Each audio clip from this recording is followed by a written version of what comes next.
ഇതുവരെ നമ്മൾ കണ്ടു മനസ്സിലാക്കിയ കഥ പ്രകാരം ഏതാനും ദിവസങ്ങൾക്കുള്ളിൽ ലില്ലി മരണപ്പെടുമെന്ന് ക്വാണ്ടം കമ്പ്യൂട്ടർ പ്രവചിക്കുന്നു. അവളുടെ ആ വിധി മാറ്റിമറിക്കാൻ പറ്റുമോ എന്നുള്ളത് വലിയൊരു ചോദ്യമാണ്. യൂണിവേഴ്സിൽ നടക്കുന്ന എല്ലാ ഇവന്റ്സും തമ്മിൽ കണക്റ്റഡ് ആണ്, ഇതെല്ലാം ഫിക്സഡ് ആണ്.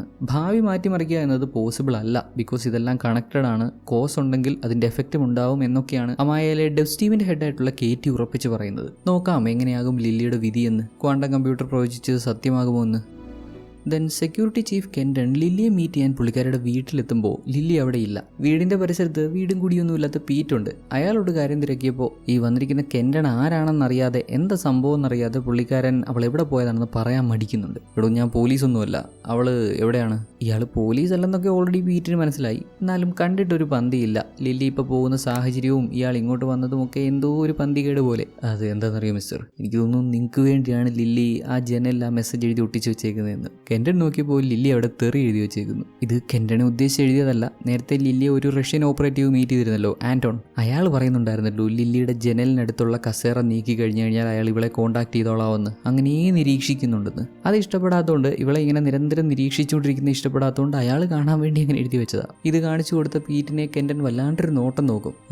നിന്നെ എനിക്ക് ഒട്ടും പേടിയില്ല. ഓ, നിനക്ക് പേടിയില്ലെന്ന് മനസ്സിലായി, അത് എന്തുകൊണ്ടാണെന്ന് ചിന്തിക്കുക എന്ന് ഒരു സംശയം പ്രകടിപ്പിച്ചുകൊണ്ട് പീറ്റിനെ തന്നെ കെൻഡൻ ഇങ്ങനെ നോക്കി നിൽക്കുന്നുണ്ട്. ഇനി പീറ്റ് വല്ല സീക്രട്ട് സർവീസ് ഏജന്റ് ആണോ, റഷ്യക്കാരനാണോ, ചൈനക്കാരനാണോ? ഇവിടെ ഇപ്പോൾ ഒരുത്തനെയും വിശ്വസിക്കാൻ മേലാത്ത അവസ്ഥയാണല്ലോ. കുറച്ച് സമയം കഴിഞ്ഞ് ലില്ലി വീട്ടിലേക്ക് തിരികെ വരുമ്പോഴും കെൻഡൻ അവളെ കാത്ത് അവിടെ നിൽപ്പുണ്ട്. കെൻഡന്റെ കൂടെ ലില്ലി പോകുന്നത് അത്ര സേഫ് അല്ലെന്ന് മനസ്സിലായിട്ടാവണം. എന്തെങ്കിലും പ്രശ്നമുണ്ടെങ്കിൽ എന്നെ വിളിച്ചാൽ മതി, ഞാനും കൂടെ ഉണ്ടാകുമെന്ന് പീറ്റ് ഇവളോട് പറയുന്നുണ്ട്. ലില്ലിക്ക് പലതരത്തിലുള്ള മാനസിക പ്രശ്നങ്ങളുണ്ട് എന്ന് ഇന്നലെ ഇവള് അയാളുടെ മുന്നിൽ അഭിനയിച്ചതുകൊണ്ട് അയാളൊരു ഡോക്ടറുമായിട്ടുള്ള അപ്പോയിന്റ്മെന്റ് ഒക്കെ സെറ്റ് ചെയ്തിരുന്നത്. അതിലിപ്പോൾ പങ്കെടുക്കാൻ ലില്ലിക്ക് താല്പര്യമില്ലെന്നൊക്കെ പറഞ്ഞ് നോക്കുന്നുണ്ടെങ്കിലും ഇയാൾ ഒരു വിധത്തിൽ പറഞ്ഞ് സെറ്റാക്കി അതിന് പങ്കെടുത്തേ പറ്റുള്ളൂ എന്ന് പറഞ്ഞ് അവളെ കൂട്ടിക്കൊണ്ടുപോയി. ഡോക്ടർ ആവട്ടെ ലില്ലിയോട് അവളുടെ പേഴ്സണൽ ആയിട്ടുള്ള കാര്യങ്ങളൊക്കെ ചോദിച്ചു തുടങ്ങി. മാനസികാവസ്ഥ എങ്ങനെയാണ് എന്ന് ചെക്ക് ചെയ്യാനായിട്ട് പല കാര്യങ്ങളെപ്പറ്റി ഇങ്ങനെ ചോദിക്കുന്നുണ്ട്. എല്ലാം വളരെ ബേസിക്, സിമ്പിൾ, ഇവളെപ്പറ്റി തന്നെയുള്ള ചോദ്യങ്ങളൊക്കെ ആയതുകൊണ്ട് അവൾക്ക് ഈസി ആയിട്ട് ഉത്തരം പറയാൻ പറ്റുന്നുണ്ട്. ഇവിടെ ഡോക്ടറിന്റെ ഉദ്ദേശം ഇവള് നേരത്തെ കെൻഡന്റെ അടുത്ത് അഭിനയിച്ച് തകർത്ത പോലെ ഇവൾക്ക് എന്തെങ്കിലും പ്രശ്നമുണ്ടോ എന്ന് കണ്ടുപിടിക്കലാണ്. ഇദ്ദേഹത്തിനാവുമ്പോൾ ലില്ലി അഭിനയിക്കുവാണെങ്കിൽ അത് കണ്ടുപിടിക്കാൻ പറ്റുമല്ലോ. മീൻ ടൈം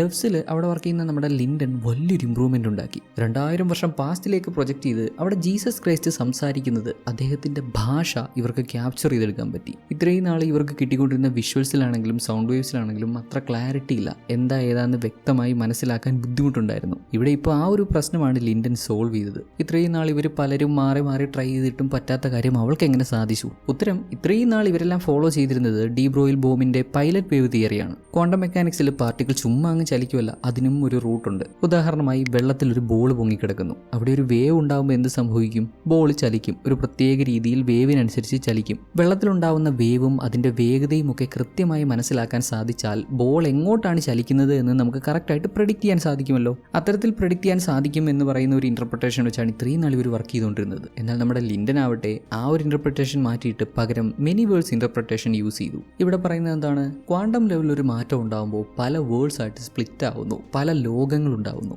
ഈ ഒരു ഇന്റർപ്രിട്ടേഷനിൽ മൾട്ടിപ്പിൾ സാധ്യതകൾ പോസിബിൾ ആണ്. നമുക്ക് കാണാൻ പറ്റുന്നത് മാത്രമല്ല റിയലി സംഭവിക്കുന്നത്. മറ്റ് ലോകങ്ങളിൽ മറ്റ് പല ഔട്ട്കംസും സംഭവിച്ചിരിക്കാം എന്നുള്ളൊരു സാധ്യത അവിടെ തുറന്നു കിട്ടുവാണ്. മനസ്സിലായില്ലേ? ഇല്ലെങ്കിൽ ഒന്നുകൂടെ സിമ്പിൾ ആയിട്ട് പറഞ്ഞുതരാം. ഡി ബ്രോയിൽ ബോം പൈലറ്റ് വേവ് ഇന്റർപ്രിട്ടേഷനിലൂടെ പറയുന്നത് പ്രപഞ്ചം ഒന്നേ ഉള്ളൂ, ഒരൊറ്റ ലോകം മാത്രമേ ഉള്ളൂ. അതിൽ ക്വാണ്ടം ലെവൽ പാർട്ടിക്കിൾസിന് ഒരു ഫോം ഓഫ് വേ, ഒരു പാത്ത് വേ ഉണ്ട് എന്നുള്ളതാണ്. മിനിവേഴ്സ് ഇന്റർപ്രിട്ടേഷനിൽ പറയുന്നത് ഒരുപാട് പ്രപഞ്ചങ്ങൾ ഉണ്ടാവാം. പാർട്ടിക്കിൾസിന്റെ ഓരോ അവസ്ഥയും ഓരോ പ്രപഞ്ചങ്ങളാണ്. മൾട്ടിപ്പിൾ പ്രപഞ്ചങ്ങൾ, മൾട്ടിപ്പിൾ റിയാലിറ്റികൾ ഉണ്ടാവാം. ഇവിടെയും ഭാവി മനസ്സിലാക്കാനൊക്കെ സാധിക്കും. പക്ഷെ നമ്മൾ കാണുന്ന ഭാവി മാത്രമാണ് എക്സിസ്റ്റ് ചെയ്യുന്നതെന്ന് പറയാൻ പറ്റത്തില്ല. പല തരത്തിലുള്ള ഔട്ട്കംസ് ഉണ്ടാവാം. ഇത് ആധാരമാക്കി ലിൻഡൻ ടെസ്റ്റ് ചെയ്തു. 2000 വർഷങ്ങൾക്ക് മുമ്പ് ജീവിച്ചിരുന്ന ജീസസിന്റെ ശബ്ദം അവൾക്ക് കിട്ടി എന്നൊക്കെ പറയുമ്പോൾ കമ്പനി CEO ഫോറസ്റ്റ് ഇതേത് ജീസസിന്റെ ശബ്ദമാണെന്നാണ് ചോദിക്കുന്നത്. ഇവൾ ഉപയോഗിച്ച മിനിവേഴ്സ് ഇന്റർപ്രിട്ടേഷൻ പ്രകാരം ലോകം പലതാണ്, മൾട്ടിപ്പിൾ ലോകങ്ങളുണ്ടാവും. സോ ഇവരുടെ ലോകത്തുള്ള ഈ റിയാലിറ്റിയിലുള്ള ജീസസ് ക്രൈസ്റ്റിന്റെ ശബ്ദം തന്നെയാണ് കേട്ടത് എന്ന് എങ്ങനെ പറയാൻ പറ്റും? ഇതുമായിട്ട് മുന്നോട്ട് പോയാൽ ഓരോ തവണ ടെസ്റ്റ് ചെയ്യുമ്പോഴും ഓരോ റിസൾട്ട് ആയിരിക്കും കിട്ടുക. ഓരോരോ ലോകത്ത് നടക്കുന്ന റിസൾട്ട് ആയിരിക്കും കിട്ടുക. ഇപ്പോൾ കേട്ട ശബ്ദം ജീസസ് 251 ആണെങ്കിൽ വീണ്ടും ഒരു തവണ ചെക്ക് ചെയ്യുമ്പോൾ ജീസസ് 1000 വല്ലതും ശബ്ദമായിരിക്കും കിട്ടുക. അങ്ങനെ ആകുമ്പോൾ ഭാവി നോക്കുമ്പോൾ ഉള്ള കാര്യം പറയണ്ടല്ലോ. മൾട്ടിപ്പിൾ ലോകങ്ങളുള്ളത് കൊണ്ട് ഏതെങ്കിലും പോസിബിൾ ആയിട്ടുള്ള ഒരു റിയാലിറ്റി ആയിരിക്കും ഇവർക്ക് കാണാൻ പറ്റുക. എക്സാക്ട്ലി ഈ റിയാലിറ്റിക്ക് എന്താണ് സംഭവിക്കാൻ പോകുന്നത്, ഇവിടെ എന്ത് ഫ്യൂച്ചറാണ് വരാൻ പോകുന്നത് എന്നുള്ള കാര്യങ്ങൾ കൃത്യമായി കാണാൻ പറ്റണമെന്നില്ല. സോ ഇതും കൊണ്ട് മുന്നോട്ട് പോകുന്നത് ഒരു വേസ്റ്റ് ഓഫ് ടൈമാണ്. ലിൻഡൻ എല്ലാവരുടെയും സമയം മെനക്കെടുത്തി എന്ന് പറഞ്ഞ് അവളെ അങ്ങ് ഫയർ ചെയ്തു. എല്ലാവരും അങ്ങ് ഞെട്ടിപ്പോയി. ആർക്കെങ്കിലും എന്തെങ്കിലും പറയാൻ പറ്റുമോ? ബോസ് ആയിപ്പോയില്ലേ? അയാൾ അയാൾ ഉദ്ദേശിക്കുന്ന പോലെ കാര്യം നടക്കണം, കൃത്യമായിരിക്കണം, അയാൾ ഉദ്ദേശിക്കുന്ന രീതിയിൽ വർക്ക് ചെയ്ത് അയാൾ ഉദ്ദേശിക്കുന്ന റിസൾട്ട് ഉണ്ടാക്കി കൊടുക്കണം, അത്ര തന്നെ. മീൻ ടൈം ഇവിടെ നമ്മുടെ കെൻഡൻ ലില്ലിയോട് സംസാരിച്ച ഡോക്ടറിൻ്റെ അടുത്ത് നിന്ന് കാര്യങ്ങളൊക്കെ തിരക്കിയപ്പോൾ ലില്ലിക്ക് കുറേ റിലേഷൻഷിപ്പ് ഇഷ്യൂസ് ഒക്കെ ഉണ്ട്. അവളുടെ ബോയ് ഫ്രണ്ട് മരിച്ചത് പുള്ളിക്കാരിയെ ഒരുപാട് ഹേർട്ട് ചെയ്തിട്ടുണ്ട്. അതിൻ്റേതായിട്ടുള്ള ബുദ്ധിമുട്ടുകളൊക്കെ പുള്ളിക്കാരിക്ക് ഉണ്ടെങ്കിലും അവൾ നേരത്തെ ആക്ട് ചെയ്ത കണക്കുള്ള പ്രശ്നങ്ങളൊന്നും അവൾക്കില്ല. മെൻ്റലി അവൾക്ക് ഒരു തരത്തിലുള്ള ഇഷ്യൂസും ഇല്ല. ഇതിനു മുമ്പ് ട്രീറ്റ്മെൻ്റ് ഒന്നും എടുത്തിരിക്കാനുള്ള സാധ്യതയില്ല. വളരെ ഇൻ്റലിജൻ്റ് ആണ്, അവൾ അഭിനയിച്ചതാണെന്ന് ഡോക്ടർ പറഞ്ഞു കൊടുത്തു. കാര്യം മനസ്സിലായതും അവളെ വീട്ടിൽ കൊണ്ടുവിടാമെന്ന് പറഞ്ഞ് കാറിൽ കയറ്റി വീട്ടിൽ പോകുന്നതിന് പകരം മറ്റൊരു വഴി പോയി. നിന്റെ ഉടായ്പൊക്കെ ഞങ്ങൾക്ക് മനസ്സിലായില്ലേ, സൈക്കാട്രിസ്റ്റ് നിന്നെ ടെസ്റ്റ് ചെയ്തായിരുന്നു എന്ന് പറഞ്ഞു. ലില്ലി പെട്ടു എന്ന് മനസ്സിലാക്കിയ മൊമെന്റിൽ രണ്ടും കൽപ്പിച്ച് പുള്ളിക്കാരെ സ്റ്റിയറിംഗ് പിടിച്ച് തിരിച്ചു. അങ്ങനെ ആക്സിഡന്റ് ആയി. എന്തോ ഭാഗ്യത്തിന് കെൻഡന്റെ ബോധം പോയി. കിട്ടിയ ഗ്യാപ്പിൽ നമ്മുടെ ലില്ലി അവിടെ നിന്ന് ഇറങ്ങി ഓടിപ്പോകുന്നുണ്ട്. രാത്രിയോട് അടുപ്പിച്ച് പുള്ളിക്കാരി ജേമിയുടെ വീട്ടിലെത്തി. വന്നു കയറിയതും ഉടനെ തന്നെ ഫോൺ എടുത്ത് പോലീസിനെ കോൺടാക്ട് ചെയ്ത് സെർഗിയുടെ മരണം കൊലപാതകമാണ് എന്ന രീതിയിൽ റിപ്പോർട്ട് ചെയ്ത് എത്രയും വേഗം പോലീസിനോട് ഇവിടെ എത്താൻ ആവശ്യപ്പെടുവാണ്. കുറച്ച് സമയം കഴിഞ്ഞതും പോലീസ് എത്തി. ഇനിയിപ്പോൾ ഇവരോട് കാര്യങ്ങളൊക്കെ തുറന്നു പറഞ്ഞ് നിയമപരമായിട്ട് മുന്നോട്ട് പോകാമെന്ന് വിചാരിക്കുമ്പോൾ ഇത് കെൻഡനും കൂടെയുള്ളവരുമാണ്. ലില്ലിയെ ടെസ്റ്റ് ചെയ്ത ഡോക്ടർ ഉൾപ്പെടെ അവരുടെ ഒരു ടീമാണ് വന്നിട്ടുള്ളത്. അവർ ലില്ലിയെ അറസ്റ്റ് ചെയ്ത് കൂട്ടിക്കൊണ്ടു പോകുന്നു. കെൻഡൻ വീടിനകത്ത് കയറി വാതിലടച്ച് ജേമിക്ക് നേരെ ചെല്ലുകയാണ്. അവനെ പിടിച്ചെടുത്തുകൊണ്ട് പോയി ബാത്ടബിൽ മുക്കി ജേമിയുടെ പ്രായത്തിൽ ഇങ്ങേരെന്ത് ചെയ്യുമായിരുന്നത് പറഞ്ഞു കൊടുക്കുവാണ്. എടാ ഞാനന്ന് CIA വർക്ക് ചെയ്യുമായിരുന്നു. ഇവിടല്ല, അങ്ങ് ഹോങ്കോങ്ങിൽ. 20th സെഞ്ചുറിയിൽ യുദ്ധം കാര്യങ്ങൾ അങ്ങനെ ഇങ്ങനെയൊക്കെ ആയിട്ട് പോയി. പിന്നെ സോവിയറ്റ് യൂണിയൻ കൊളാപ്സ് ആയി. വേൾഡ് വൈഡ് എല്ലാം ശാന്തമായി വരുമ്പോൾ അമേരിക്ക എല്ലാത്തിനും ഇപ്പുറം എത്തിക്കഴിഞ്ഞു. അക്കാലത്ത് ചൈനയിൽ വലിയൊരു പ്രക്ഷോഭം ഉണ്ടായി. വിദ്യാർത്ഥികൾ വലിയൊരു പ്രക്ഷോഭം ഉണ്ടാക്കി ടിയാനമെൻ സ്ക്വയറിൽ ഒത്തുകൂടി. ഞങ്ങൾ പ്രതീക്ഷിച്ചത് ഗവൺമെന്റിന് കൺട്രോൾ ചെയ്യാൻ പറ്റാത്ത വിധം കാര്യങ്ങൾ എത്തിയിട്ടുണ്ട്.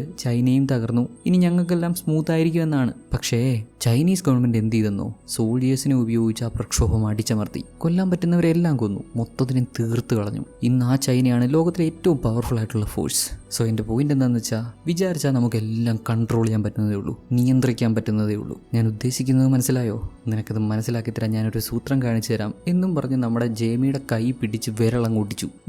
കരയല്ലേ പറയുന്നേ കേൾക്ക്. നീ ഇത്രയും നാൾ നീയും ലില്ലിയും എന്ത് ചെയ്തുകൊണ്ടിരിക്കുമായിരുന്നോ? ആരെ കോൺടാക്ട് ചെയ്യാൻ ശ്രമിച്ചുകൊണ്ടിരിക്കുവാണോ? നിർത്തിക്കോ ഇവിടെ വെച്ച്. ഇല്ലെങ്കിൽ പൊന്നു മോനെ, നിനക്ക് വേണ്ടപ്പെട്ടവരാരും സേഫ് ആയിരിക്കില്ല. പാവം നമ്മുടെ ജേമി എല്ലാത്തിനും തലയാട്ടി സമ്മതിക്കുക എന്നുള്ളതല്ലാതെ അവന് വേറെ വഴിയില്ല. നിവൃത്തി കേടുകൊണ്ട് അവനും സമ്മതിച്ചു. ഇവിടെ ഈ സംഭവിക്കുന്ന കാര്യങ്ങളൊക്കെ അങ്ങ് ഡൗസിലിരുന്ന് നമ്മുടെ കേറ്റ് കാണുന്നുണ്ട് കേട്ടോ. ലൈവായിട്ട് അങ്ങേര് ഇവനെ ടോർച്ചർ ചെയ്യുന്നതെല്ലാം പുള്ളിക്കാരി കണ്ടു. ദെൻ നമ്മുടെ ലില്ലിയുടെ പാസ്റ്റിൽ പുള്ളിക്കാരിയും അവളുടെ അച്ഛനും കൂടെ ഗോ ഗെയിം കളിക്കുന്നതൊക്കെ കേറ്റ് നോക്കുന്നുണ്ട്. ആ ഒരു പ്രായത്തിലെ ലില്ലി വളരെ ഇന്റലിജന്റ് ആണ്. 2-3 സ്റ്റെപ്സ് ഒക്കെ മുൻകൂട്ടി ചിന്തിച്ചാണ് പുള്ളിക്കാരി ഗെയിം കളിക്കുന്നത്. ഗെയിമിലാണെങ്കിലും അവളുടെ ആ ദീർഘവീക്ഷണം അച്ഛൻ അപ്രീഷിയേറ്റ് ചെയ്യുന്നതും കാണാം. പിന്നെ അങ്ങോട്ട് അവളുടെ ലൈഫിലുള്ള പല പല ഇവന്റുകൾ ജസ്റ്റ് ഒന്ന് ഓടിച്ച് കാണിക്കുന്നുണ്ട്. അവളും ജേമിയും വേർപിരിയുന്നതും സെർഗിയുമായി അടുക്കുന്നതും ഒക്കെ. പിന്നീട് നമ്മുടെ കേറ്റി ക്ലാസ്സിലിരിക്കുന്നതും പ്രൊഫസർ അവളെ പഠിപ്പിക്കുന്നതുമാണ് കാണിച്ചു തരുന്നത്. ഡബിൾ സ്ലിറ്റ് എക്സ്പെരിമെന്റിനെ പറ്റിയും വേവ് പാർട്ടിക്കൽ ഡ്യുവാലിറ്റിയെ പറ്റിയും ഒക്കെയാണ് പ്രൊഫസർ ക്ലാസ് എടുക്കുന്നത്. ഇതേ ക്ലാസ്സിൽ ഫോറസ്റ്റ് വന്നിട്ടുണ്ട്. അദ്ദേഹം കേറ്റിയാണ് നിരീക്ഷിക്കുന്നത്. ഈ ഒരു സബ്ജക്റ്റിൽ കേറ്റിക്കുള്ള പരിജ്ഞാനവും അവളുടെ കഴിവും മനസ്സിലാക്കി മുന്നേ തന്നെ അവളെ നിരീക്ഷിക്കുന്നുണ്ടായിരുന്നു. കേറ്റി ഒന്ന് ടെസ്റ്റ് ചെയ്യാൻ വേണ്ടി ഫോറസ്റ്റ് ഒക്കെ പ്രൊഫസറിനെ കൊണ്ട് വോൺ ന്യൂമാൻ ഇന്റർപ്രിട്ടേഷനെ പറ്റി ക്ലാസ്സിൽ പറയിപ്പിച്ചു. വോൺ ന്യൂമാൻ ഇന്റർപ്രിട്ടേഷൻ അറിയാത്തവർക്ക് വേണ്ടി പെട്ടെന്ന് പറഞ്ഞുതരാം. അതിൽ ആ പുള്ളിക്കാരൻ പറയുന്നത്, നമ്മൾ ഒബ്സർവ് ചെയ്യുന്നതാണ് ക്വാണ്ടം പാർട്ടിക്കിൾസിന്റെ അവസ്ഥ ചേഞ്ച് ആവാൻ കാരണമെന്നതാണ്. നമ്മുടെ ബോധം, നമ്മുടെ സെൻസസ് ക്വാണ്ടം പാർട്ടിക്കിൾസിനെ അഫക്റ്റ് ചെയ്യുന്നു. നമ്മൾ നോക്കാത്ത പക്ഷം അത് വേവ് ആയിരിക്കും, നോക്കുന്ന സമയത്ത് അത് പാർട്ടിക്കിൾ ആയിരിക്കും. നമ്മളാണ് ഈ ഒരു ചേഞ്ചിന് കാരണമെന്നതാണ്. ഇന്നും ഇതിനെ സപ്പോർട്ട് ചെയ്യുന്നവരുണ്ട്. ശാസ്ത്രലോകത്ത് സയന്റിസ്റ്റുകൾ തന്നെ ഇന്നും ഇതിനെ സപ്പോർട്ട് ചെയ്യുന്നുണ്ട്. അവർക്കൊരു സ്ട്രോങ് ആർഗ്യുമെന്റ് ഉണ്ടോ എന്ന് ചോദിച്ചാൽ അതില്ല. സ്റ്റിൽ ഇതിനെ സപ്പോർട്ട് ചെയ്യുന്നുണ്ട്. നമ്മുടെ ബോധത്തെ ഇതുവരെ നമുക്ക് പൂർണ്ണമായി മനസ്സിലാക്കാൻ പറ്റിയിട്ടില്ല. അതുകൊണ്ട് അതാവാം റീസൺ എന്ന് വലിയ തരത്തിലുള്ള എവിഡൻസോ കാര്യങ്ങളോ അതിലേക്ക് ലീഡ് ചെയ്യുന്ന വാലിഡ് പോയിന്റ്സോ പോലും ഇല്ലാതെ സപ്പോർട്ട് ചെയ്യുന്നുണ്ട്. ഈ ഒരു ഇന്റർപ്രിട്ടേഷൻ കംപ്ലീറ്റ്ലി പോയിന്റ്ലെസ് ആണ്. ഇങ്ങനെയൊന്നുമല്ല ഈ സിസ്റ്റം വർക്ക് ചെയ്യുന്നത് എന്ന് വാദിക്കുന്ന ആളാണ് കേറ്റി. പ്രൊഫസർ ഇക്കാര്യം ക്ലാസ്സിൽ പറഞ്ഞപ്പോൾ കേറ്റി അവരെ എതിർക്കുകയും ഇത്തിരി റൂഡായിട്ട് ഈ ഒരു ഇന്റർപ്രിട്ടേഷൻ അല്ല ഫോളോ ചെയ്യേണ്ടത്, എവറസ്റ്റ് ഇന്റർപ്രിട്ടേഷൻ, അതായത് മിനി വേൾഡ്സ് ഇന്റർപ്രിട്ടേഷൻ ആണ് ഫോളോ ചെയ്യേണ്ടത്. കാരണം അതിൽ എക്സ്പെരിമെന്റ്സ് നടത്തുന്നുണ്ട്, മാത്തമാറ്റിക്കൽ സപ്പോർട്ട്സ് ഉണ്ട്, സിസ്റ്റംസ് ഈ ഒരു തരത്തിലുള്ള കാൽക്കുലേഷൻസിൽ വർക്ക് ചെയ്യുന്നുണ്ട്. ശരിയാണ് കേറ്റി പറയുന്നത്, ക്വാണ്ടം ലെവലിൽ ഇത് എക്സ്പെരിമെന്റ്സിൽ കാര്യങ്ങളിലൊക്കെ വർക്ക് ചെയ്യുന്നുണ്ടെങ്കിലും റിയൽ വേൾഡിൽ ഇതുകൊണ്ട് പ്രത്യേകിച്ച് കാര്യമൊന്നുമില്ല. പല യൂണിവേഴ്സുകൾ, പല ലോകങ്ങൾ, അങ്ങനെ ബ്രാഞ്ചിങ് ആയിട്ട് ഇൻഫൈനൈറ്റ്ലി ലോകം ഡിവൈഡ് ആയിക്കൊണ്ടിരിക്കുകയാണ്, അല്ലെങ്കിൽ പുതിയ പുതിയ ലോകങ്ങൾ ഉണ്ടായിക്കൊണ്ടിരിക്കുകയാണെന്ന് ഇതുവരെ തെളിയിക്കാൻ പറ്റിയിട്ടില്ല എന്ന് പ്രൊഫസർ പറഞ്ഞപ്പോൾ കൂടുതൽ മറുപടി പറയാൻ നിൽക്കാതെ ഈ ഒരു പൊട്ട ക്ലാസ് നിങ്ങൾ എൻജോയ് ചെയ്താൽ മതി എന്ന് ബാക്കിയുള്ള കുട്ടികളോട് പറഞ്ഞ് അവിടെ നിന്ന് ഇറങ്ങിപ്പോവാണ് കേറ്റി. ക്ലാസ്സിൽ നിന്ന് പുറത്തിറങ്ങി ചെല്ലുന്ന കുറേയധികം കേറ്റീസിനെ നമുക്ക് ഒരുമിച്ച് കാണാം. പല പല ലോകങ്ങളിലുള്ള കേറ്റിയുടെ ഡിഫറൻറ്റ് വേർഷൻ. അവൾ പറഞ്ഞ ഇന്റർപ്രിട്ടേഷൻ പോലെ മൾട്ടിപ്പിൾ കേറ്റി അതാത് ലോകത്തിന്റെ റിയാലിറ്റികളിൽ തീരുമാനങ്ങൾ എടുത്ത് മാറി മാറി പോകുന്ന പല പല വേർഷൻസിനെ കാണിച്ചു വരുന്നു. കൂട്ടത്തിൽ ഈ ഒരു റിയാലിറ്റിയിൽ ഫോറസ്റ്റ് നമ്മുടെ കേറ്റിയെ അപ്രോച്ച് ചെയ്ത് അദ്ദേഹത്തിന്റെ കമ്പനിയുടെ കാര്യങ്ങളൊക്കെ പറഞ്ഞ് ഇവളെ ആ കമ്പനിയിലേക്ക് സ്വാഗതം ചെയ്തു. ആ സമയത്ത് സാമ്പത്തികമായി ബുദ്ധിമുട്ടിലായിരുന്ന കേറ്റിയുടെ കോളേജ് പഠനം പൂർത്തീകരിക്കാനും അതിനുശേഷം ഇദ്ദേഹത്തിന്റെ കമ്പനിയിൽ ജോയിൻ ചെയ്യാനും അവസരം കൊടുത്തു. അവളും അത് സ്വീകരിച്ചു. ആ സമയത്തൊക്കെ ഫോറസ്റ്റിന്റെ മകൾ അമായ ജീവനോടെ ഉണ്ടായിരുന്നു. ഫോറസ്റ്റ് $1 ബില്യൺ കമ്പനി റൺ ചെയ്യുന്ന വ്യക്തിയാണ്, അതിസമ്പന്നനാണ് എന്നൊക്കെ ഉണ്ടെങ്കിലും പുള്ളിക്കാരൻ്റെ ലൈഫ് ഭയങ്കര സിമ്പിളാണ്.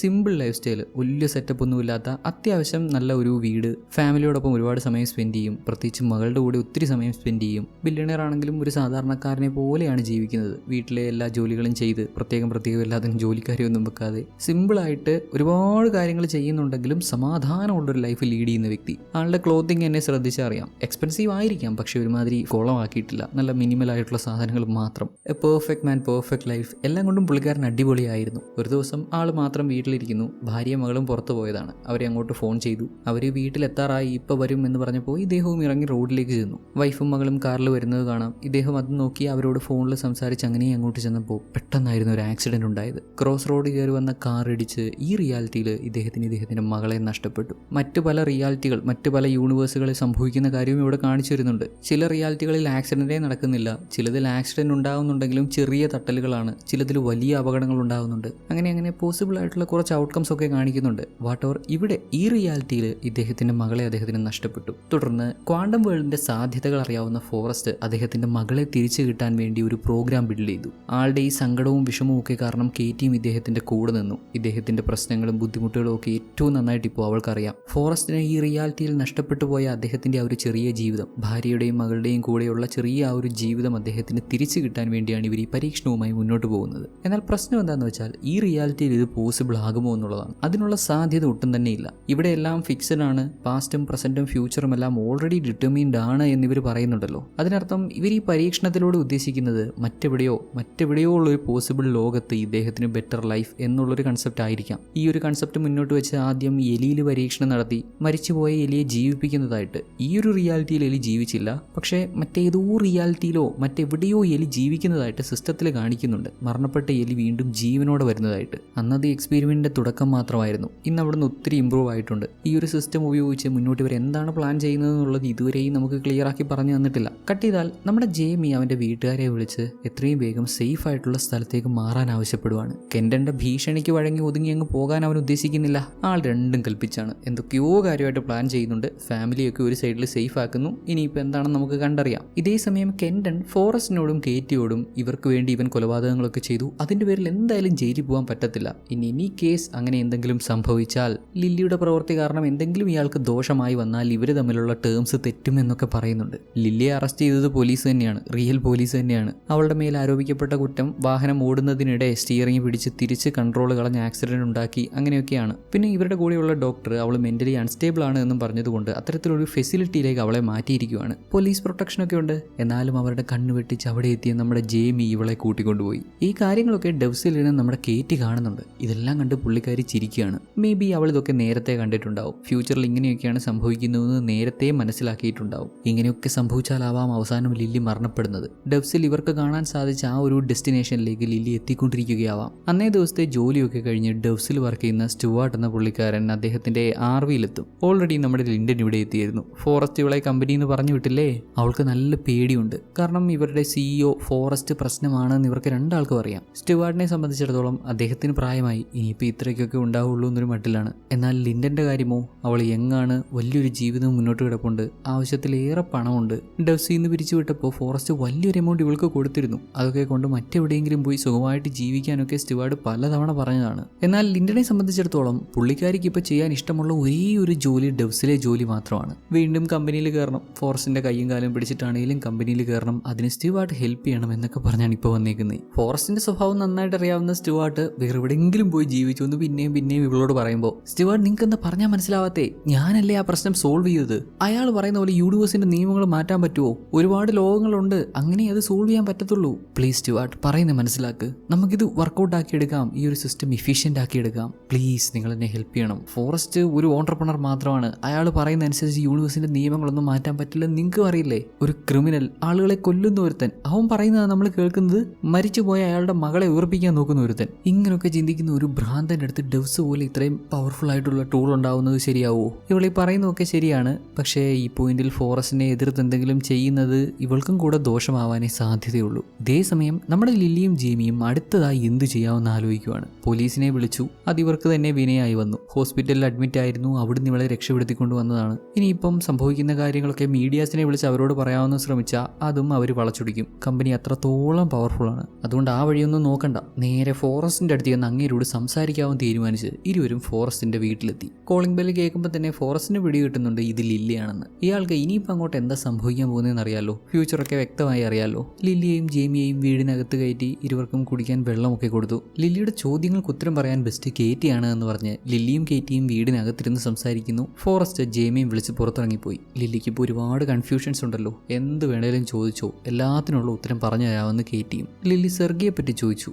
അവനെ അറിയാം, ഞങ്ങൾ മീറ്റ് ചെയ്തിട്ടുണ്ട്. ഡെവ്സിൽ വന്ന ആദ്യത്തെ ദിവസം എന്താ ചെയ്തതെന്നോ, സോഴ്സ് കോഡ് മോഷ്ടിക്കാൻ നോക്കി. അവനെ കൊന്നുകളയേണ്ടി വന്ന് ഞങ്ങൾ അവനെ കൊന്നു. കെൻഡനാണ് അവനെ കൊന്നത്. ഇതൊക്കെ നിനക്കറിയാവുന്ന കാര്യമല്ലേ ലില്ലി? നിനക്കറിയാത്ത എന്തെങ്കിലും ഉണ്ടോ ചോദിക്ക്, ഞാൻ പറഞ്ഞുതരാം. ലില്ലി ഡെവ്സിനെ പറ്റി ചോദിച്ചു. അതിന് കേറ്റി, ഈ പ്രപഞ്ചത്തിൽ നടക്കുന്ന എല്ലാത്തിനും ഒരു റീസൺ ഉണ്ട്. റീസൺ ഇല്ലാതെ ഇവിടെ യാതൊന്നും നടക്കുന്നില്ല. ചെറുതും വലുതുമായിട്ടുള്ള സകല കാര്യങ്ങളുടെ പുറകിലും ഒരു റീസൺ ഉണ്ടാവും. നമ്മൾ കണ്ണ് ബ്ലിങ്ക് ചെയ്യുന്നത് തുടങ്ങി അങ്ങ് ദൂരെ പ്രപഞ്ചത്തിന്റെ ഏതെങ്കിലുമൊക്കെ കോണിൽ നടക്കുന്ന വലിയ വലിയ കൊളീഷൻസിന് പോലും വ്യക്തമായ റീസൺസ് ഉണ്ടാവും. ഇതുതന്നെയാണ് ഡെവ്സ്. ഇമാജിൻ ഒരു സൂപ്പർ സിസ്റ്റം. ആ സിസ്റ്റത്തിലേക്ക് ഞാൻ ഈ ടേബിൾ വഴി പേന ഇങ്ങനെ ഉരുട്ടി വിടുന്നതിന്റെ എല്ലാ ഡാറ്റാസും പ്രൊവൈഡ് ചെയ്യുകയാണ്. അതിന്റെ trajectory, velocity, mass, atomic structure, ആവശ്യമായിട്ടുള്ള ഡീറ്റെയിൽസ് എല്ലാം കൊടുത്തു കഴിഞ്ഞാൽ കമ്പ്യൂട്ടറിന് കൃത്യമായി പ്രവചിക്കാൻ പറ്റും. എത്ര ഹാർഡായിട്ടാണ് പേന പുഷ് ചെയ്യപ്പെട്ടത്, എവിടെയാണത് എത്തി നിൽക്കുന്നത്, എത്ര വരെ റോൾ ചെയ്തു, എവ്രിതിങ്. ഒരു പ്രഡിക്ഷൻ സിസ്റ്റം. ഇതാണ് ഡെവ്സ്. പാസ്റ്റ് കാണാൻ പറ്റും, ഫ്യൂച്ചർ കാണാൻ പറ്റും, ഇപ്പോൾ നടന്നുകൊണ്ടിരിക്കുന്ന സംഭവങ്ങളൊക്കെ ലൈവായിട്ട് കാണാൻ പറ്റും. 2000 വർഷങ്ങൾക്ക് മുമ്പ് ജീവിച്ചിരുന്ന ജീസസ് ക്രൈസ്റ്റിനെ കാണാൻ പറ്റി, അദ്ദേഹത്തിന്റെ ശബ്ദം കേൾക്കാൻ പറ്റി.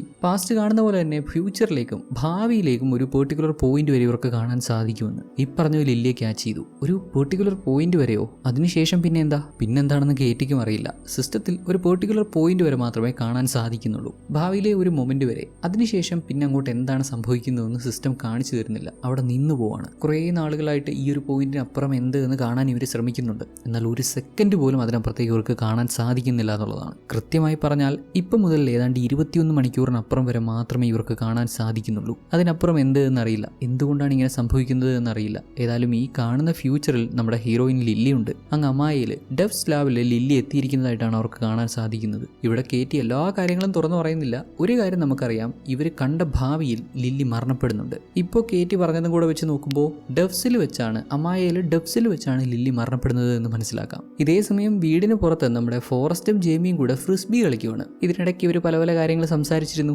ജേമിയെ കെൻഡൻ ഉപദ്രവിച്ച കാര്യവും ഇവന്റെ വിരലൊടിച്ച കാര്യവും ഒന്നും ഫോറസ്റ്റ് അറിഞ്ഞിരുന്നില്ല. ലില്ലിയുടെ ഏതോ ഫ്രണ്ട്സിനെ ഒതുക്കി എന്നൊക്കെ പറഞ്ഞിരുന്നു, അല്ലാതെ കൂടുതൽ കാര്യങ്ങളൊന്നും വിശദമായിട്ട് പറഞ്ഞില്ല. ഏതായാലും അയാൾ ചെയ്തത് ഭയങ്കര മോശമായി പോയി, അത് ഇതെന്നൊക്കെ സംസാരിച്ച് രണ്ടാളും തമ്മിൽ ഇപ്പോൾ ഗെയിം കളിക്കുകയാണ്. അപ്പോഴേക്കും കേറ്റിയോട് സംസാരിച്ച് കഴിഞ്ഞ് ലില്ലി ഇറങ്ങി വന്നു. ജേമിയും ലില്ലിയും തിരികെ പോകുന്നു. ഇവരിങ്ങനെ ഫ്രിസ്ബി കളിച്ചതൊക്കെ വേറൊരാൾ നോക്കി നിന്ന് കാണുന്നുണ്ടായിരുന്നു. കെൻഡൻ ഇപ്പോൾ വന്ന് ഇവനൊക്കെ ഒന്നായി എന്ന് പുള്ളിക്കാരൻ ദേഷ്യത്തോടെ പറയുന്നുണ്ട്. അയാൾ കമ്പനിക്ക് വേണ്ടിയാണല്ലോ കൊലപാതകം ചെയ്തത്. കമ്പനി പറഞ്ഞ അനുസരിച്ച് സെർഗിയെ കൊന്നു. എന്നിട്ടിപ്പോൾ കമ്പനി മുതലാളിയുടെ സൈഡിൽ നിന്ന് ഇങ്ങനെയുള്ള ആക്ഷൻസ് ഉണ്ടാകുമ്പോൾ ആൾക്കത് അങ്ങോട്ട് ദഹിക്കൂല. ഒന്നുമില്ലെങ്കിൽ അയാൾക്ക് അയാളുടെ പ്രൊട്ടക്ഷൻ നോക്കണമല്ലോ, അയാൾ ജയിലിൽ പോകാതിരിക്കണമല്ലോ. ലില്ലിയും ജേമിയും തിരികെ അവളുടെ വീട്ടിൽ ചെന്നു. പീറ്റ് വാതിൽക്കൽ തന്നെയുണ്ട്. കുറേ സമയമായിട്ടും ഇവൾ വരാഞ്ഞപ്പോൾ ആൾക്ക് ടെൻഷനായി എന്നൊക്കെ പറയുന്നുണ്ട്. വേറൊന്നുമല്ല, എത്രയോ നാളായിട്ട് ഇവരെ ഇങ്ങനെ കാണുന്നതാണ്. വീടിനകത്തും പുറത്തുമായിട്ടാണ് ജീവിക്കുന്നതെന്നുണ്ടെങ്കിലും അങ്ങോട്ടും ഇങ്ങോട്ടും കെയർ ചെയ്യുന്നുണ്ട്. പീറ്റ് ജേമിയോട്, ഹേയ് മാൻ, നമ്മുടെ ഡീല് ഞാൻ മറന്നിട്ടില്ല, നിന്നോട് മിണ്ടാൻ പാടില്ല, സേബ്ഡ്, അടച്ച് മിണ്ടാതിരുന്നോളാം. ജേമി ഒരു ഗുഡ് നൈറ്റ് പറഞ്ഞ് വീടിനകത്ത് കയറി. ലില്ലി ആവട്ടെ നമ്മുടെ ജേമിയോട് അവളുടെ കൂടെ ഒരുമിച്ച് ബെഡിൽ കിടന്നാൽ മതി എന്ന് പറയുന്നുണ്ട്. അവനൊന്നും മടിക്കുന്നുണ്ടെങ്കിലും അവൾ നിർബന്ധിച്ചു. സെർഗിയുമായിട്ടുള്ള ബന്ധം അവൾക്ക് പറ്റിയൊരു മിസ്റ്റേക്ക് ആയിരുന്നെന്നും അവൻ പൂർണ്ണമായി ഇവളെ ഇഷ്ടപ്പെട്ടിരുന്നില്ല, അവന് മറ്റു പല ലക്ഷ്യങ്ങളുണ്ടായിരുന്നെന്നും പറയുന്നുണ്ട്. ജേമി അങ്ങനെയല്ലല്ലോ, ഇവളെ ആത്മാർത്ഥമായി ഇഷ്ടപ്പെട്ടിരുന്നു, ഇപ്പോഴും ഇവൾക്ക് വേണ്ടി ഒരുപാട് കഷ്ടപ്പെടുന്നുണ്ട്. ഫോറസ്റ്റും കേറ്റിയും ലില്ലിയെ പറ്റി മനസ്സിലാക്കി സംസാരിച്ച കുറച്ച് കാര്യങ്ങളുണ്ട്. അതായത് ലില്ലി ഭയങ്കര ബ്രേവാണ്, ഇന്റലിജന്റ് ആണ്. പുള്ളിക്കാരിക്ക് ഭയം എന്ന് പറയുന്നത് എന്തെങ്കിലും ചെയ്യുന്നതിനോടല്ല, എത്ര ബുദ്ധിമുട്ടേറിയ കാര്യമാണെങ്കിലും അത് ചെയ്യാൻ അവൾക്ക് താല്പര്യമാണ്. എന്നാൽ ഒന്നും ചെയ്യാതിരിക്കുന്നതിനെ ഓർത്താണ് അവൾക്ക് ഭയമെന്ന്. അത് വളരെ നല്ലൊരു ആറ്റിറ്റ്യൂഡാണെന്നും വളരെ വളരെ ക്വാളിറ്റി ഉള്ള ഒരു ഗേൾ ആണ് ലില്ലി എന്നും പ്രത്യേകം സൂചിപ്പിക്കുന്നുണ്ട്. അതിനൊക്കെ ശേഷം അടുത്ത പകൽ നമ്മുടെ സ്റ്റുവാർഡ് അദ്ദേഹത്തിന്റെ കൂടെ ഡെവ്സിൽ വർക്ക് ചെയ്യുന്ന ആളുകൾക്ക് ഫ്യൂച്ചർ പ്രൊജക്ട് ചെയ്ത് കാണിച്ചു കൊടുക്കുന്നുണ്ട്. ഡെവ്സിൽ എല്ലാം പ്രൊജക്ട് ചെയ്ത് കാണാൻ പറ്റുന്ന ആ ഒരു റൂമിൽ ഒരു സെക്കൻഡ് ഫ്യൂച്ചറിലേക്ക് പ്രൊജക്ട് ചെയ്യും. ഇവരെല്ലാം ഈ കാഴ്ച കണ്ട് ഞെട്ടിത്തെറിച്ച് അത്ഭുതത്തോടെ സംസാരിക്കുന്നതൊക്കെ ഒരു സെക്കൻഡ് മുമ്പ് ഇവർക്ക് കാണാൻ സാധിക്കുവാണ്. ആ സ്ക്രീനിൽ കാണിക്കുന്ന ഫ്യൂച്ചർ എന്താണോ എക്സാക്ട്ലി അത് തന്നെയാണ് ഇവരൊക്കെ ചെയ്യുന്നത്. ഇവരൊക്കെ എന്ത് ചെയ്യാൻ പോകുന്നു എന്ന് ഒരു സെക്കൻഡ് മുമ്പ് കൃത്യമായി സിസ്റ്റം പ്രവചിക്കുന്നു. അത് തന്നെ ഇവരൊക്കെ ഫോളോ ചെയ്യുന്നു.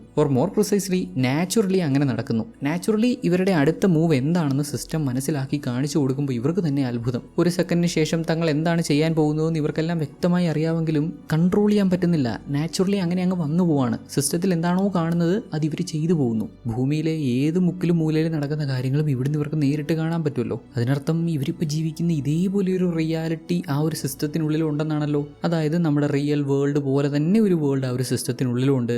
ആ സിസ്റ്റത്തിനുള്ളിലുള്ള ഡെവ്സിനുള്ളിൽ വീണ്ടും ഒരു സിസ്റ്റം ഉണ്ട്. അങ്ങനെ അങ്ങനെ ഇൻഫൈനൈറ്റ്ലി ഇങ്ങനെ പരന്ന് കിടക്കുകയാണെന്ന്. സിമ്പിളായിട്ട് പറഞ്ഞാൽ നമ്മുടെ റിയാലിറ്റിയിൽ നമുക്ക് എന്തൊക്കെ പോസിബിൾ ആണോ, എന്തൊക്കെ സാധ്യതകൾ നമ്മുടെ മുന്നിലുണ്ടോ, ആ സാധ്യതകളെല്ലാം അങ്ങോട്ടുള്ള ലോകങ്ങളിലും ഈ ഒരു സിസ്റ്റത്തിനുള്ളിലുള്ള ലോകങ്ങളിലും അതിനുള്ളിലുള്ള അമായയിലുള്ള ഡെവ്സിലുള്ള ലോകങ്ങളിലും സാധ്യമാണ്. ഇതേസമയം നമ്മുടെ കേറ്റി വീട്ടിൽ നിന്ന് തിരിക്കാൻ തുടങ്ങുമ്പോൾ ഫോറസ്റ്റ് അവളോട് പറയുന്നുണ്ട് ലിൻഡൻ നിന്റെ കാറിലുണ്ടെന്ന്. കേറ്റി ചെന്ന് കാറിൽ കയറി. ലിൻഡൻ അതിനകത്തുണ്ടായിരുന്നു. ഇവളോട് സംസാരിക്കാൻ വേണ്ടി കാത്തിരിക്കുമായിരുന്നു. ലിൻഡൻ അതിയായി ആഗ്രഹിക്കുന്നുണ്ടല്ലോ ഡെവ്സിൽ വീണ്ടും ജോലിക്ക് കയറണമെന്ന്. അതൊക്കെ ഒന്ന് സംസാരിക്കാൻ വന്നതാണ്. കേറ്റിയെ എങ്ങനെയെങ്കിലും കൺവിൻസ് ചെയ്യാൻ സാധിച്ചാൽ ഇവൾ ഒരുപക്ഷെ ഫോറസ്റ്റിനെ പറഞ്ഞ് സമ്മതിപ്പിച്ച് വീണ്ടും ലിൻഡന് ജോലി കൊടുത്തുന്നിരിക്കും. മീൻ ടൈം ഇവിടെ നമ്മുടെ ലില്ലി അവളുടെ വീട്ടിലിരുന്ന് ഇന്നലെ കേറ്റി പറഞ്ഞു കൊടുത്ത കാര്യങ്ങളെ പറ്റിയൊക്കെ വിശദമായിട്ട് ചിന്തിക്കുവാണ്. അവരുടെ ആ ഒരു കൺസെപ്റ്റും സിസ്റ്റവും ഒക്കെ അത്രമാത്രം കോംപ്ലിക്കേറ്റ് ആണ്. യൂണിറ്റാരിറ്റിയെ പറ്റി കേട്ടിട്ടില്ലേ? അതായത് നമ്മുടെ പ്രപഞ്ചത്തിലുള്ള സകലതും വെറും ഇൻഫോർമേഷൻസ് മാത്രമാണ്. ഞാനും നീയും, ഞാനിപ്പോൾ നിന്നോട് സംസാരിക്കുന്നതും നീ അത് കേൾക്കുന്നതും, നമ്മളൊക്കെ ഉണ്ടായിട്ടുള്ള ആറ്റംസും, നമ്മൾ ഉപയോഗിക്കുന്ന സിസ്റ്റം, മൊബൈൽ ഫോൺസ്, എവ്രിതിങ്, വലിയ വലിയ പ്ലാനറ്റ്സ്, നക്ഷത്രങ്ങൾ, ജയന്റ് ഗാലക്സീസ്, ഇവയെല്ലാം അതിലെ ഓരോ തരിയും പ്രപഞ്ചത്തിന് ഇൻഫോർമേഷനാണ്. ആൻഡ് ക്വാണ്ടം മെക്കാനിക്സ് പറയുന്നത് പ്രപഞ്ചത്തിലെ ഇൻഫോർമേഷൻ ഒരു കാലത്തും നശിക്കുന്നില്ല. ഈവൻ ഒരു ബ്ലാക്ക് ഹോളിന് പോലും ഈ ഇൻഫോർമേഷനെ നശിപ്പിക്കാൻ സാധിക്കില്ല എന്നാണ്. എല്ലാത്തിനെയും ഉള്ളിലേക്ക് വലിച്ചെടുക്കുന്നു എന്ന് പറയുന്ന ബ്ലാക്ക് ഹോളിന് പോലും റേഡിയേഷൻ ഉണ്ട്. ആ റേഡിയേഷനായിട്ട് ബ്ലാക്ക് ഹോളിൻ്റെ ഉള്ളിലേക്ക് പോകുന്ന ഇൻഫോർമേഷൻസ് മറ്റൊരു ഫോമിൽ പുറത്തേക്ക് വരുന്നു. അത്രയും വലിയ വലിയ കാര്യങ്ങളിലേക്ക് പോകാതെ സിമ്പിളായിട്ട് ഇത് എക്സ്പ്ലെയിൻ ചെയ്താൽ, നിങ്ങളിപ്പോൾ എന്തെങ്കിലും ഒരു ആഹാരം കഴിക്കുകയാണെന്ന് സങ്കല്പിക്കുക. ഏത്തപ്പഴം തന്നെ ആയിക്കോട്ടെ. പഴം എടുത്ത് കഴിക്കുന്നതിന് മുമ്പ് പഴം അതിൻ്റെ ഷേപ്പിലായിരുന്നല്ലോ. കഴിച്ചതിന് ശേഷം അത് നിങ്ങളുടെ ആമാശയത്തിൽ എത്തിയപ്പോൾ വേറൊരു ഷേപ്പിലായി. ഇവിടെ ഒരു ഷേപ്പ് ചേഞ്ച് നടന്നിട്ടുണ്ടെങ്കിലും നമ്മുടെ വയറ്റിൽ എത്തിയ പഴമായിരുന്നു എന്നുള്ള ഇൻഫർമേഷൻ പ്രപഞ്ചത്തിൽ നിൽക്കുന്നുണ്ട്. ഇപ്പോൾ നമ്മുടെ ശരീരത്തിന് ആവശ്യമായിട്ടുള്ള എനർജി ആയിട്ട് കൺവേർട്ട് ആയിട്ടുള്ള അതിനെ ഡീകോഡ് ചെയ്താൽ, പുറകിലേക്ക് കൊണ്ടുപോയാൽ അതൊരു പഴമായിരുന്നു എന്ന് കണ്ടെത്താൻ സാധിക്കും. മനസ്സിലാവുന്നില്ലേ? ഇതിനെ ഒരു എൻക്രിപ്ഷൻ, ഡീക്രിപ്ഷൻ അല്ലെങ്കിൽ ഒരു ഫോമിൽ നിന്ന് മറ്റൊരു ഫോമിലേക്ക് കൺവേർട്ട് ചെയ്യപ്പെടുന്നു എന്നൊരു സെൻസിൽ മാത്രം എടുത്താൽ മതി. ഇതുപോലെ പ്രപഞ്ചത്തിലുള്ള സകല കാര്യങ്ങളും നമ്മൾ ആരോടും പറഞ്ഞിട്ടില്ലാത്ത നമ്മുടെ രഹസ്യങ്ങൾ പോലും ഒരു ഫോമിലൂടെ അവശേഷിക്കുന്നുണ്ട്.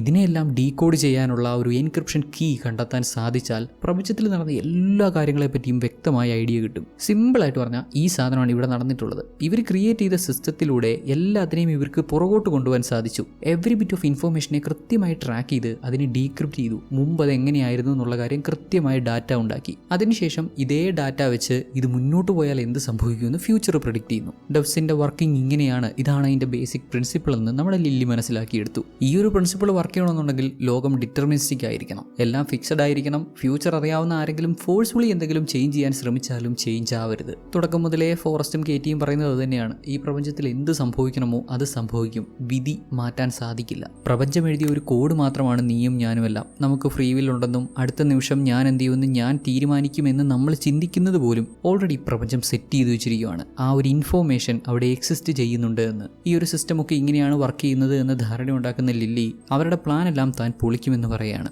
അവരുടെ സിസ്റ്റം കാണിക്കുന്നത് നമ്മുടെ ലില്ലി അവിടെ ഡെവ്സിലെത്തുമെന്നാണല്ലോ. ഇവൾ അങ്ങോട്ട് പോവില്ല എന്ന് തീരുമാനിക്കുകയാണ്. എന്തൊക്കെ സംഭവിച്ചാലും താൻ ഡെവ്സിലേക്ക് പോവില്ല.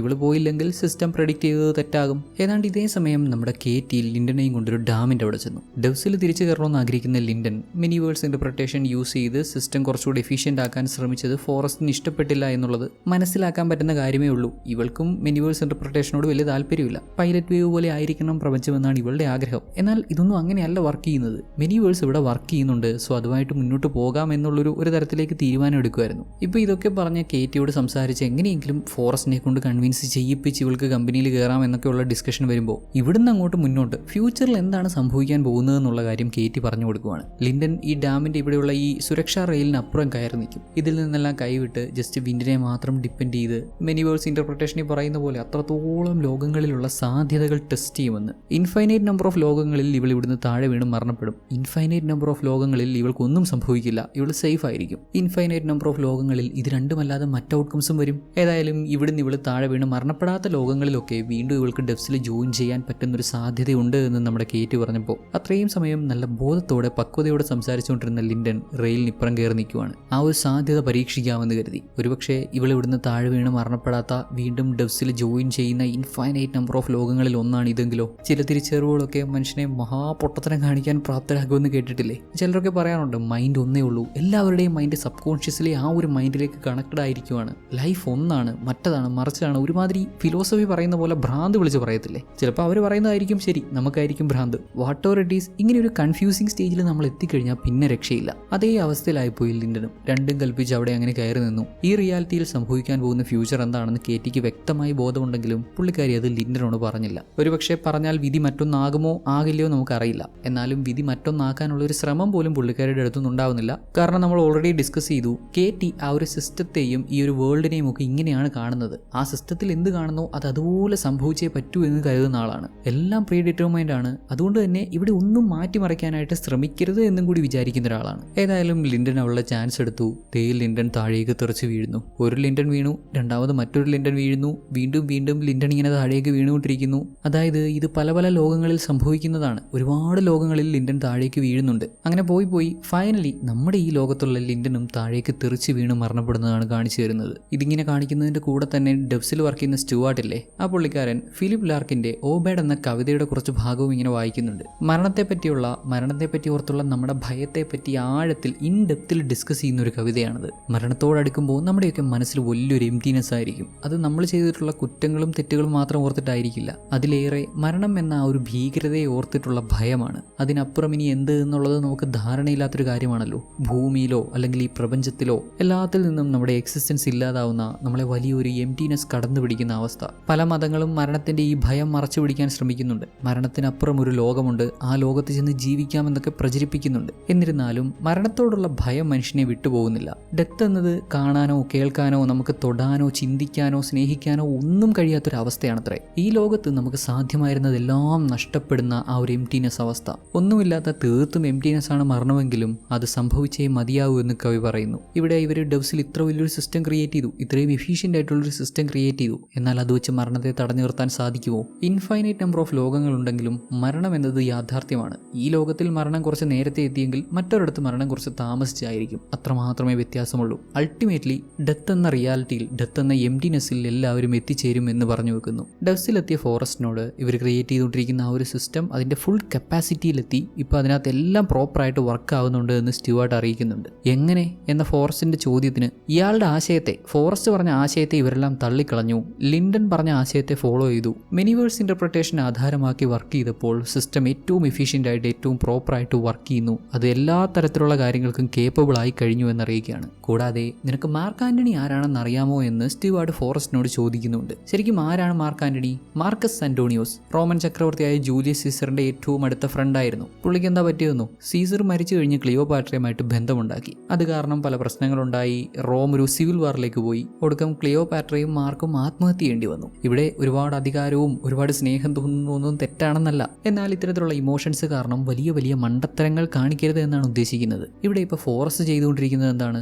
അദ്ദേഹത്തിന്റെ മകളെ നഷ്ടപ്പെട്ടതിന് ശേഷം ഈ സിസ്റ്റം ഇങ്ങനെ ഡെവലപ്പ് ചെയ്യുന്നു. ഇദ്ദേഹത്തിന്റെ ഉദ്ദേശം മകളെ ജീവനോട് തിരിച്ചു കൊണ്ടുവരിക എന്നുള്ളതാവാം. ഇത്രയും എഫിഷ്യന്റും പവർഫുള്ളും ആയിട്ടുള്ള സിസ്റ്റം വെച്ച് ഇദ്ദേഹം ചെയ്യാൻ ഉദ്ദേശിക്കുന്ന കാര്യങ്ങൾ ഒരുപക്ഷെ വലിയ കുഴപ്പത്തിൽ ചെന്ന് ചാടിയേക്കാം എന്നാണ് ഇവിടെ സൂചിപ്പിക്കുന്നത്. മാർക്ക് ആന്റണിക്ക് പറ്റിയ പോലെ ഫോറസ്റ്റിന്റെ ഇത്തരത്തിലുള്ള തീരുമാനങ്ങളും വലിയ ദുരന്തത്തിലേക്ക് എത്തിച്ചേക്കാം എന്നാണ് സ്റ്റുവാർട്ട് പറയുന്നത്. വീണ്ടും നമ്മുടെ ലില്ലിയുടെ വീട് കാണിക്കുമ്പോൾ ഇവിടെ പീറ്റ് ദേ പ്രാവുകൾക്ക് ഫുഡൊക്കെ കൊടുത്ത് അങ്ങനെ ഇരിക്കുന്നു. കുറച്ച് പുറകിലായിട്ടൊരു തൊപ്പിയും വെച്ച് നടന്നു പോകുന്ന ഒരാളെ കണ്ടില്ലേ? അങ്ങേരാണ് കെൻഡൻ. എന്തൊക്കെയോ തീരുമാനിച്ചുറപ്പിച്ച് ലില്ലിയുടെ വീട്ടിൽ അതിക്രമിച്ച് കയറി ലില്ലിക്ക് ഫുഡൊക്കെ ഉണ്ടാക്കി അവളെ സന്തോഷിപ്പിക്കാൻ വേണ്ടിയിരുന്നു നമ്മുടെ ജെയ്മിയെ ഷൂട്ട് ചെയ്ത് കൊന്നു കളഞ്ഞു. ജെയ്മി താഴെ വീഴുന്നത് കണ്ട് ഇമ്മീഡിയറ്റ്ലി ലില്ലി ഒളിച്ചു. കെൻഡൻ ലില്ലിയുടെ റൂമിൽ കയറി അവൾ എവിടെയെന്ന് ഇങ്ങനെ നോക്കുമ്പോൾ പുള്ളിക്കാരി പുറകിൽ നിന്ന് വന്ന് ഇങ്ങനെ തലക്കടിച്ച് കൊല്ലുക എന്നുള്ള ഉദ്ദേശത്തിൽ തന്നെ ആഞ്ഞടിക്കുന്നുണ്ടെങ്കിലും അയാളുടെ കരത്തിന് മുന്നിൽ പിടിച്ചു നിൽക്കാൻ ലില്ലിക്കായില്ല. കെൻഡൻ ഇവളുടെ കഴുത്ത് ഞെരിച്ച് അവളെ കൊല്ലാൻ ശ്രമിക്കുവാണ്. അവൾക്ക് രക്ഷപ്പെടാൻ പറ്റില്ല എന്ന് ഉറപ്പായ മൊമെന്റിൽ രക്ഷകനായിട്ട് നമ്മുടെ പീറ്റ് വന്ന് കെൻഡനെ പുറകിൽ നിന്ന് പിടിച്ച് അയാളുടെ കഴുത്ത് ഞെരിച്ച് അയാളെ കൊല്ലുവാണ്. ഇവിടെയാണ് വലിയൊരു ട്വിസ്റ്റ്. ഇയാളെ ഇങ്ങനെ കൊല്ലുന്ന സമയം റഷ്യൻ ഭാഷയിൽ പീറ്റ് എണ്ണുന്നുണ്ട്, നമ്പേഴ്സ് കൗണ്ട് ചെയ്യുന്നുണ്ട്. ഇതിൽ നിന്ന് എന്ത് മനസ്സിലായി? ഇയാളൊരു റഷ്യക്കാരനാണ്. ഇത്രയും നാൾ ഇവരുടെ വീടിന് പുറത്ത് സ്പൈ വർക്ക് ചെയ്യുമായിരുന്നു. ഏത് സമയവും സെർഗിയെ നിരീക്ഷിക്കുക, അവനെ പ്രൊട്ടക്ട് ചെയ്യുക എന്നുള്ളതാണ് പീറ്റിന് കൊടുത്ത നിർദ്ദേശം. അൺഫോർച്ചുനേറ്റ്ലി സെർഗിയെ പ്രൊട്ടക്ട് ചെയ്യാൻ അവന് സാധിച്ചില്ല. ചൈനക്കാരിയായ ലില്ലിയെ നിരീക്ഷിക്കാൻ ഇങ്ങേർക്ക് ഓർഡർ കൊടുത്തിരുന്നു. പ്രൊട്ടക്ട് ചെയ്യാൻ ഓർഡർ കൊടുത്തില്ലെങ്കിലും ഇപ്പോൾ ഈ അവസ്ഥയിൽ ഇങ്ങേർ അവളെ രക്ഷപ്പെടുത്തി. സാഹചര്യം ഇങ്ങനെ ആയതുകൊണ്ട് ഇനിയിപ്പോൾ ഈ രാജ്യത്ത് നിന്ന പ്രശ്നമാണെന്നറിയാലോ. അതുകൊണ്ട് എത്രയും വേഗം ഇവിടം വിട്ട് മറ്റെങ്ങോട്ടെങ്കിലും പോവുക. അല്ലെങ്കിൽ ധൈര്യമുണ്ടെങ്കിൽ, എല്ലാത്തിനെയും ഫേസ് ചെയ്യാൻ തയ്യാറാണെങ്കിൽ CIA പോയി സംഭവിച്ച കാര്യങ്ങളെല്ലാം വെട്ടി തുറന്ന് പറയുക. ഇതൊക്കെയാണ് നിലവിലുള്ള ഓപ്ഷൻസ് എന്ന് പറഞ്ഞ് പീറ്റ് അവിടുന്ന് മാറിപ്പോയി. വല്ലാത്തൊരവസ്ഥയിലാണ് ലില്ലി. അവൾക്ക് പ്രിയപ്പെട്ടത് ഓരോന്നായിട്ട് അങ്ങനെ നഷ്ടപ്പെട്ടുകൊണ്ടിരിക്കുന്നു. ലൈഫ് അങ്ങനെയാണ്. ഇവളുടെ ലൈഫ് ഇനി പഴയ പോലെ ആവാൻ പോകുന്നില്ല. ഇനി മുന്നോട്ട് ഇവൾ എന്ത് തീരുമാനമെടുക്കുന്നോ ബാക്കിയുള്ള ഇവളുടെ ജീവിതം അതനുസരിച്ചായിരിക്കും. സംഭവിച്ചു പോയതൊക്കെ കഴിഞ്ഞു, ഇനിയിപ്പോൾ മുന്നോട്ടെങ്കിലും നല്ല തീരുമാനങ്ങൾ എടുക്കാൻ സാധിക്കട്ടെ. ഇന്നേരം ഫോറസ്റ്റിനോടൊപ്പം നമ്മുടെ കേറ്റിയും പ്രൊജക്ഷൻസ് ഒക്കെ കാണുന്ന ആ ഒരു റൂമിലെത്തി 30,000 വർഷങ്ങൾക്ക് മുമ്പ് ഗുഹകളിൽ ജീവിച്ചിരുന്ന മനുഷ്യരുടെ ജീവിതമൊക്കെ കണ്ടുകൊണ്ടിരിക്കുകയാണ് ഫോറസ്റ്റ്. ഇന്നിപ്പോൾ ലോകം എത്രമാത്രം വേഗത്തിലാണ് ചേഞ്ച് ആവുന്നതെന്നോ. ആ കാലത്തൊക്കെ 100-200 വർഷം ഗുഹകളിലൊക്കെ ജീവിച്ചു, അതിനുശേഷം പുതിയ തരത്തിലേക്ക് മാറി. അങ്ങനെയല്ല, ഏകദേശം 5000 വർഷത്തോളം ഇവർ ഗുഹകളിൽ ജീവിച്ചിരുന്നു. അത്രയും തലമുറകൾ തുടർച്ചയായി അവരുടെ അതേ അവസ്ഥയിൽ അങ്ങനെ ജീവിച്ചു വന്നു. ഇന്നത്തെ കാലത്തോ ലോകം എത്ര വേഗത്തിലാണ് ചേഞ്ച് ചെയ്യുന്നത്. ഓരോ വർഷവും ഓരോ മാസവും പുതിയ ചേഞ്ചസ്, പുതിയ തരത്തിലേക്ക് ലോകം മാറിക്കൊണ്ടിരിക്കുന്നു. കാര്യങ്ങളൊക്കെ എത്ര വേഗത്തിലായിരിക്കുന്നു. നമ്മൾ എത്രത്തോളം വേഗത്തിൽ ചിന്തിക്കാൻ പഠിച്ചിരിക്കുന്നു. മാറി വരുന്ന സാഹചര്യങ്ങളോട് അഡാപ്റ്റ് ആവാൻ പഠിച്ചിരിക്കുന്നു. ഇനിയും ലോകം ഇതുപോലെ മുന്നോട്ട് പോകുമോ, അതോ ഇന്നുകൊണ്ടെല്ലാം അവസാനിക്കുമോ? കാരണം ഇവരുടെ സിസ്റ്റത്തിൽ ഇന്ന് ഒരു പെർട്ടിക്കുലർ ടൈമിന് ശേഷമുള്ള ഭാവി കാണാൻ പറ്റുന്നില്ല. എന്തോ വലുത് വരാനിരിക്കുന്നു. ഇവരുടെ സിസ്റ്റത്തിന് ഇവർക്ക് കാണാൻ പറ്റിയ ഫ്യൂച്ചറിന്റെ ആ ഒരു പെർട്ടിക്കുലർ പോയിന്റിന് അപ്പുറത്തേക്ക് ഒന്നും കാണാൻ പറ്റുന്നില്ല എന്ന് പറയുമ്പോൾ ലോകത്തിന് അത്രയും വലിയ ചേഞ്ച് എന്തോ സംഭവിക്കാൻ പോകുന്നു. ഒരുപക്ഷേ ലോകത്തിന്റെ തന്നെ അവസാനമായിരിക്കുമോ? ഇനിയിപ്പോൾ എന്താ സംഭവിക്കാൻ പോകുന്നതെന്ന് നമുക്ക് അടുത്ത പാർട്ടിൽ കാണാം. ഇതുവരെയുള്ള കഥയെപ്പറ്റി എന്താണ് പറയാനുള്ളതെന്നുള്ള കാര്യങ്ങളൊക്കെ കമൻറ്റ് ചെയ്ത് അറിയിക്കാൻ മറക്കല്ലേ. വീഡിയോ ഇഷ്ടമായാൽ ലൈക്ക് ചെയ്യാനും ഇത്തരത്തിലുള്ള കഥകൾ കേൾക്കാൻ ഇഷ്ടമാണെങ്കിൽ ചാനൽ സബ്സ്ക്രൈബ് ചെയ്യാനും ശ്രദ്ധിക്കുമല്ലോ. അടുത്ത പാർട്ടിൻ്റെ ലിങ്ക് ഡിസ്ക്രിപ്ഷനിൽ പ്രൊവൈഡ് ചെയ്തിട്ടുണ്ട്. എൻ ക്രെഡിറ്റ്സിലും കാർഡ്സിലും ഒക്കെ പ്രോപ്പറായിട്ട് ലിങ്ക് പ്രൊവൈഡ് ചെയ്തിട്ടുണ്ട്. ലിങ്ക് യൂസ് ചെയ്ത് അടുത്ത പാർട്ടും കണ്ട് കഥ മുഴുവനും മനസ്സിലാക്കി സീരീസിനെ പറ്റിയുള്ള അഭിപ്രായങ്ങളൊക്കെ കമൻറ്റ് ചെയ്ത് അറിയിക്കാനും ശ്രദ്ധിക്കുമല്ലോ.